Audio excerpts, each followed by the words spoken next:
Eu gostaria de convidar você a abrir a sua Bíblia no texto que se encontra na Epístola do Apóstolo Paulo aos Romanos,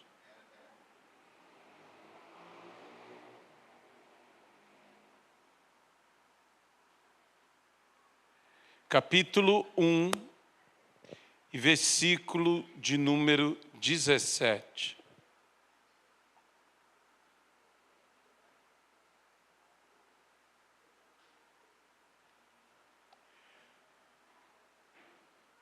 Porque a justiça de Deus se revela no Evangelho, de fé em fé, como está escrito: o justo viverá por fé.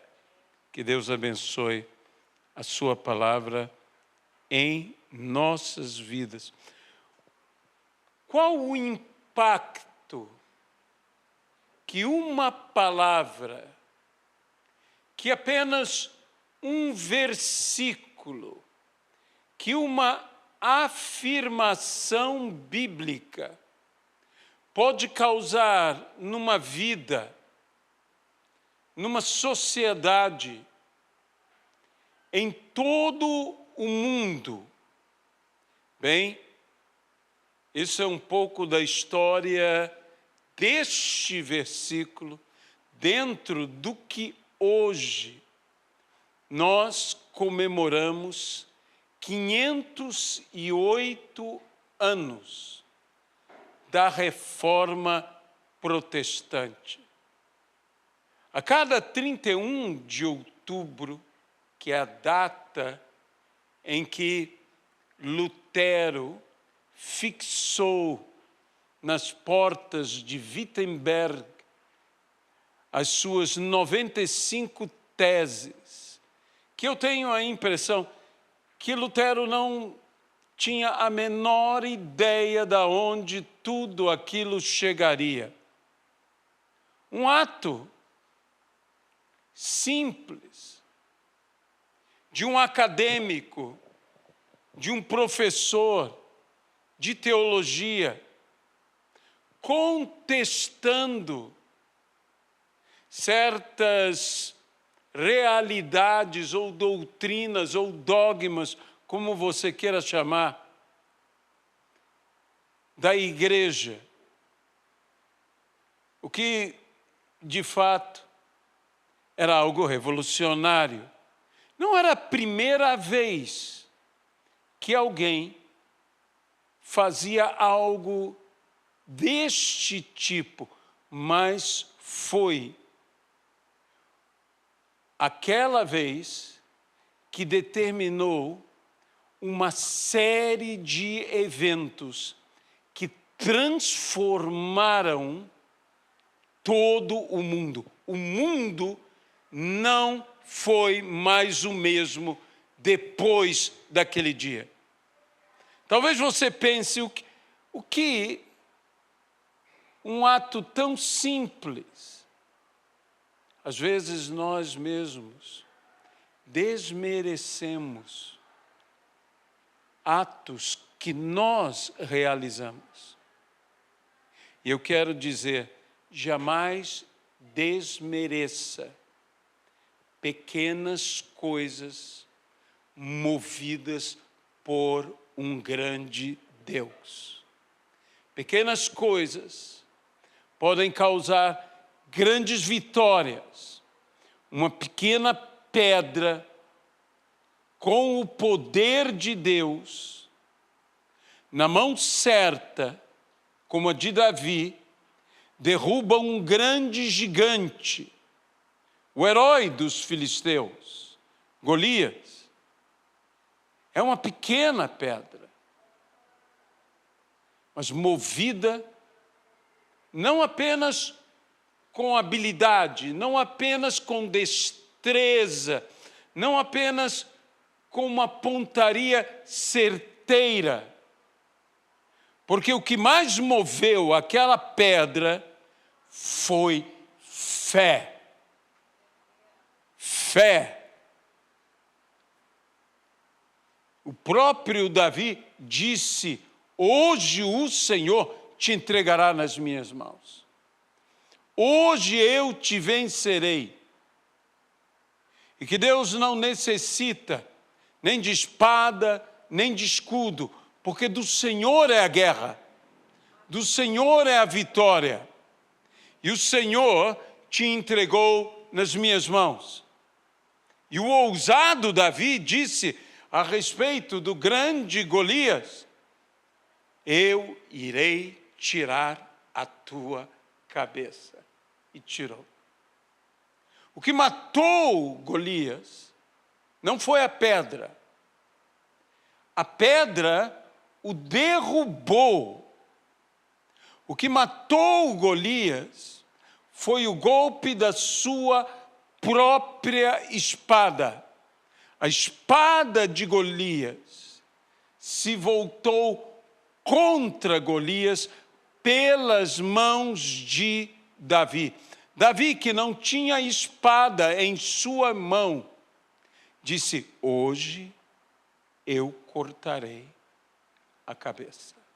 O instrumento que ele teria para fazer o que ele estava afirmando ainda não estava em suas mãos. Isso é fé. É quando você diz antes, quando você crê piamente, quando você, sem duvidar, afirma ousadamente. Foi o que fez Davi. Nos dias que surgiu a reforma protestante, o mundo vinha de tantos problemas, de tantas dificuldades. O mundo vinha de uma grande peste, a peste negra, em que os homens não entendiam o que estava acontecendo. Em alguns países da Europa, a peste negra chegou a matar 1/3 da população. O mundo vivia um domínio político e religioso de uma maneira que jamais experimentara antes. Era estabelecido, então, o grande domínio político dos Habsburgos. Ali estava o mundo dentro desta dominação. O mundo vivia tempos de apostasia como nunca antes surgira no meio da igreja. O misticismo, o comércio e doutrinas completamente equivocadas, para falar o mínimo, tomavam conta da igreja. Surgiam alguns lampejos esclarecidos que o mais rápido possível eram apagados. Homens como John Hus, homens como Jerônimo de Savonarola e tantos outros tentaram erguer a sua voz, foram logo sufocados, foram logo literalmente apagados. Mas o Senhor jamais perde uma batalha, e o Senhor ama a sua igreja, e o Senhor quer a sua noiva que seja sem mancha, que seja pura, imaculada. Deus quer a sua noiva perfeita para chegar a Ele. E ela chegará como o Senhor deseja que ela chegue. Mas naquele tempo se levanta Lutero, e não apenas Lutero. Nós poderíamos falar de tantos outros contemporâneos a Lutero, e a reforma surge. A reforma, de fato, não apenas se inicia, mas a reforma ainda está sendo feita.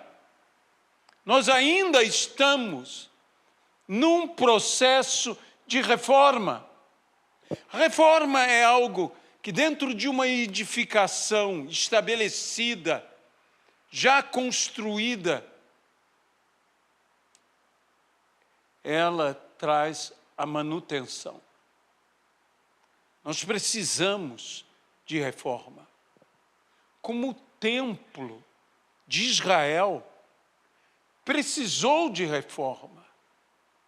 Precisou de reforma porque fora destruído, mas precisou de reforma porque Deus prometera trazer as riquezas das nações, e a glória da segunda casa seria maior do que a primeira. Então, mal o templo fora construído, dentro da capacidade dos limites que aquelas pessoas puderam fazer, voltando de Babilônia, Deus disse: mas eu farei outra reforma. Eu trarei as riquezas das nações. E a glória da segunda casa será maior do que a primeira. Era necessário. Era necessário. A reforma é algo bíblico. A Bíblia mesmo nos fala sobre o avivamento da obra do Senhor. Aviva a tua obra, Senhor.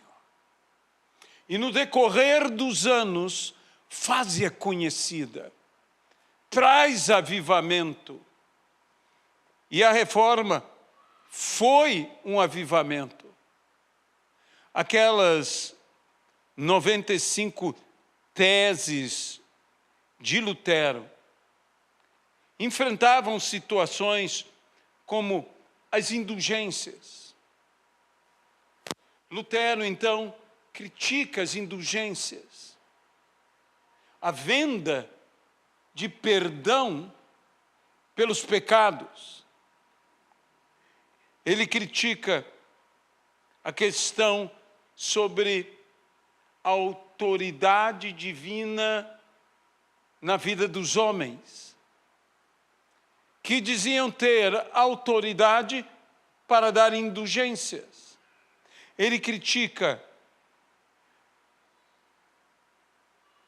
portanto, esta salvação pelas indulgências, salvação por obras. Ele diz: não, a salvação é pela graça, mediante a fé em Jesus Cristo. E prega, portanto, o arrependimento, a mudança de vida, uma transformação a partir do interior para o exterior. É por isso que surgiram o que nós conhecemos como os pilares de toda a teologia, de todo o pensamento protestante, que são as solas. As solas, que é somente. A primeira delas, que não poderia ser outra, é sola Escritura. Somente a Escritura. Esta é a autoridade em nossas vidas. Somente a palavra de Deus. Só a Bíblia. A segunda delas, somente a fé. A salvação é pela graça, mas é mediante a fé.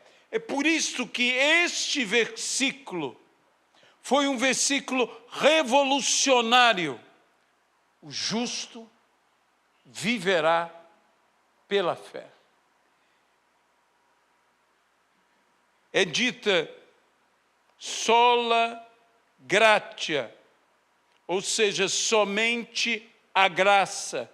Não há salvação sem a graça de Deus.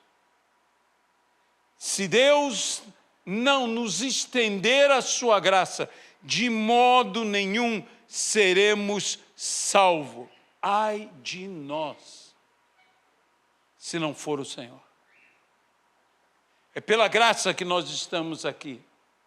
É pela graça que nós ficaremos aqui.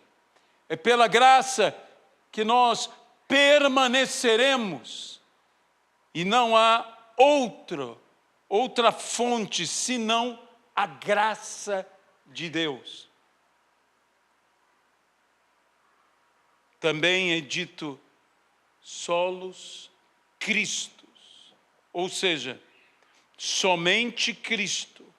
É Jesus e mais ninguém. É Jesus e mais nada. É por meio de Jesus e exclusivamente de Jesus. E por fim, soli Deo glória. Somente a Deus a glória. Esse é o propósito da nossa existência. É glorificar a Deus. Sabe, eu creio que a igreja está precisando de uma reforma. Eu não estou dizendo que nós temos que nos levantar contra A, B ou C. Não, nós temos que entender que a reforma não acabou. Quando a reconstrução do templo terminou, a reforma não acabou. Havia coisas no templo. Como a Bíblia mesmo nos diz, uma das coisas que me chama mais a atenção eram os escudos que havia. Que originalmente eram de ouro. E eles não tinham ouro, eles tomaram cobre. Poliram o mais possível. E quando o sol brilhava, brilhava como ouro, mas não era ouro. Há muitas coisas nas nossas vidas que são assim substitutivas, são como o ouro, mas não são ouro. E Deus prometeu trazer o ouro. Deus prometeu completar. Há um trabalho crescente na igreja e em nossas vidas.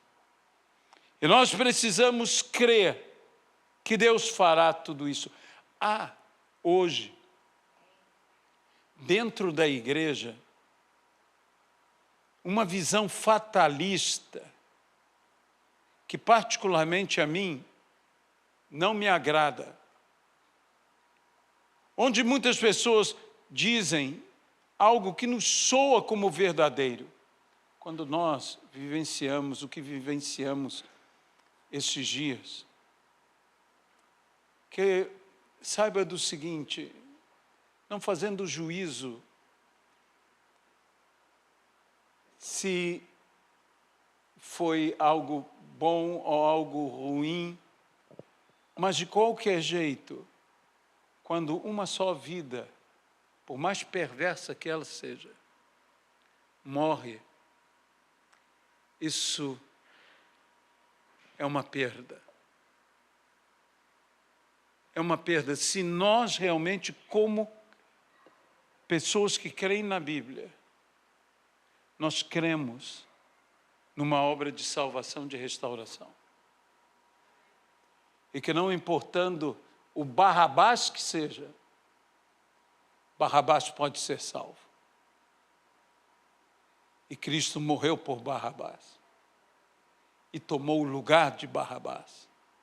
E se Barrabás é aquele que Cristo tomou o lugar dele na cruz, eu descobri uma coisa: eu sou Barrabás. Porque Cristo tomou o meu lugar. Cristo tomou o meu lugar, mas eu não tenho qualquer apreço por Barrabás, que é um assassino, que é um ladrão, que tem vilania. Mas Cristo tomou o lugar dele. E eu estou muito mais identificado por isto com este homem que a história e mesmo a palavra o chama assim. Você sabe que Barrabás tinha uma característica muito interessante, porque o nome de Barrabás era Jesus Barrabás. E Jesus tomou o lugar deste homem. E eu imagino Barrabás, talvez ao longe, na cela: a quem crucificarei? E gritavam: Jesus! E Barrabás devia ter um sentimento meio estranho: Jesus? Sou eu? Jesus ou Barrabás? E nós estamos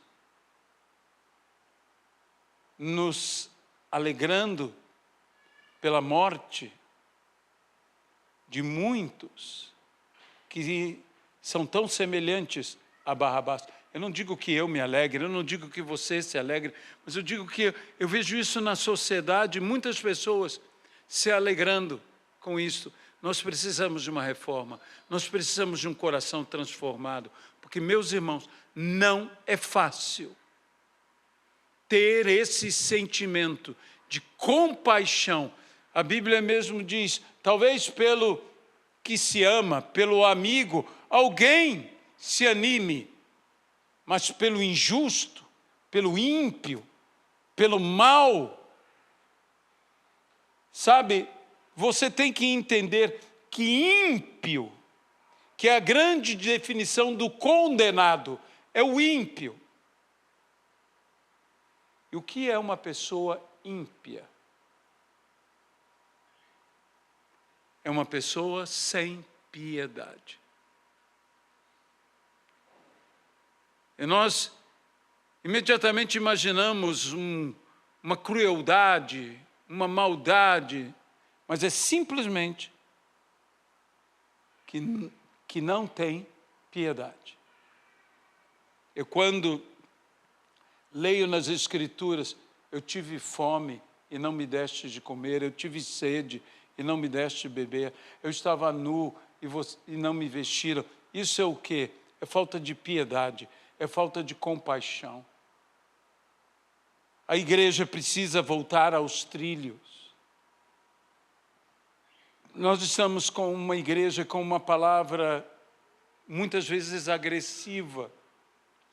E eu não estou aqui querendo julgar obra nenhuma. Porque a Bíblia diz, se nos julgássemos a nós mesmos, nós não seríamos julgados.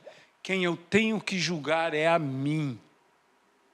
Quem eu tenho que julgar é a minha pessoa.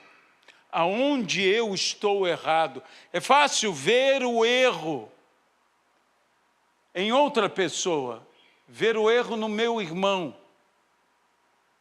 Mas eu tenho que ver o erro em mim mesmo.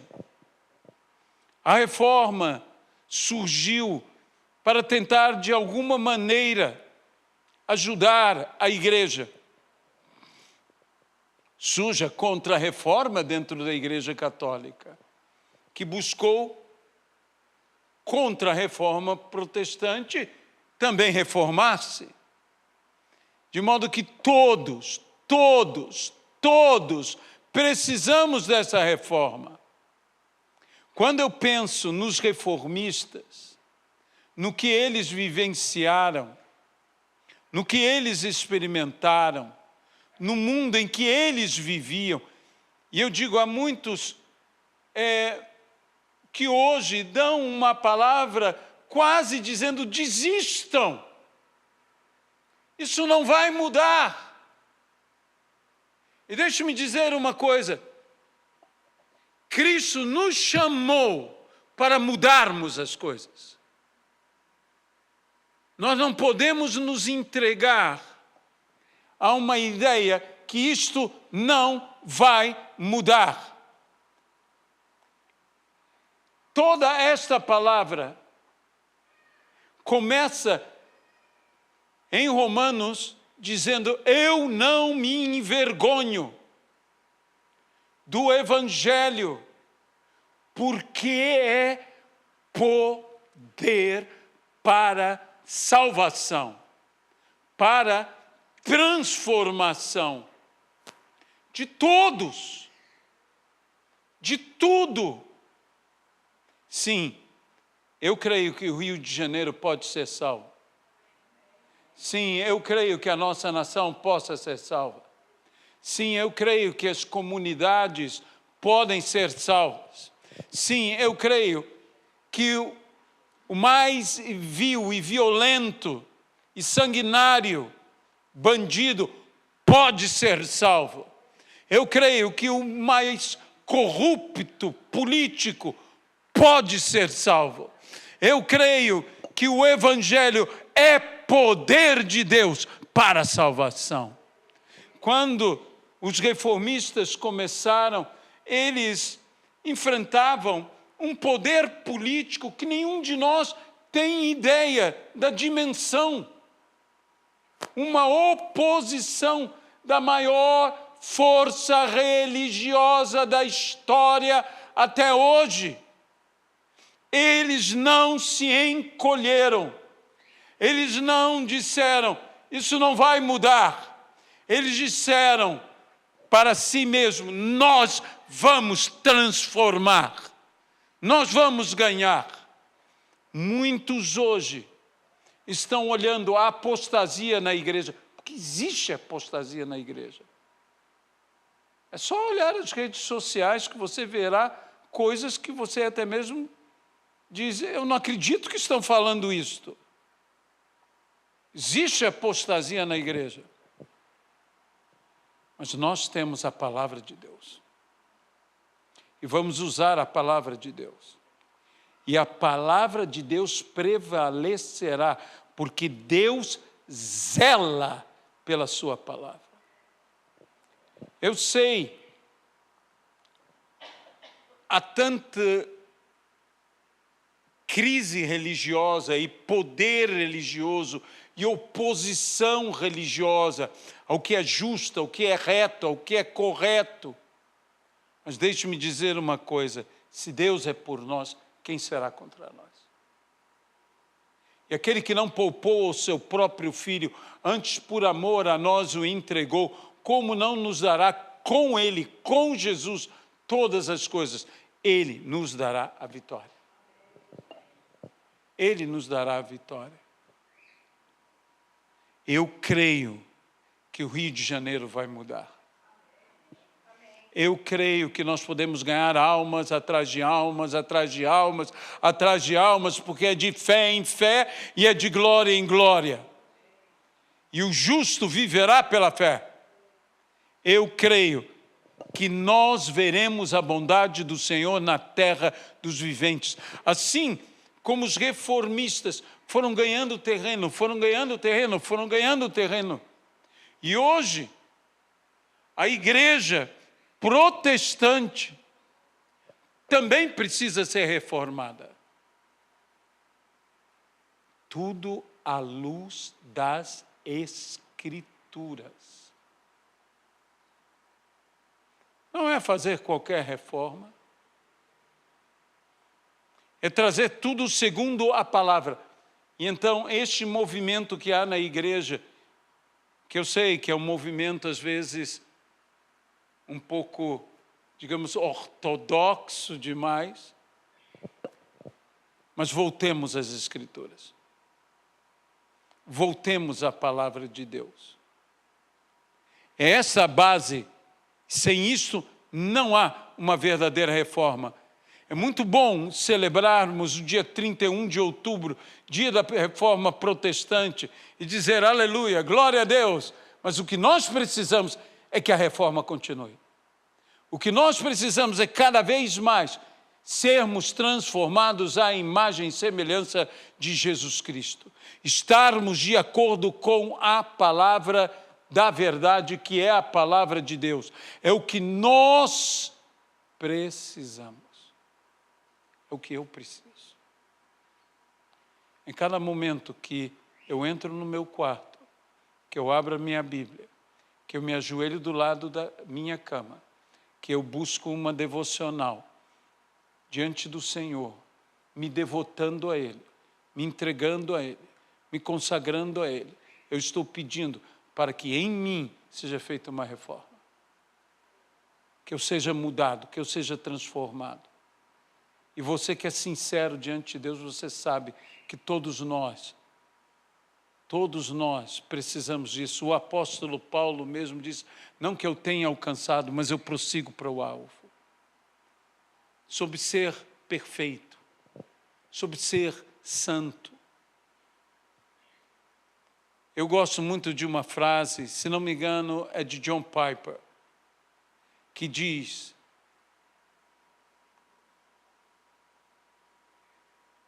que o céu está cheio de pessoas convictas de que merecem o inferno.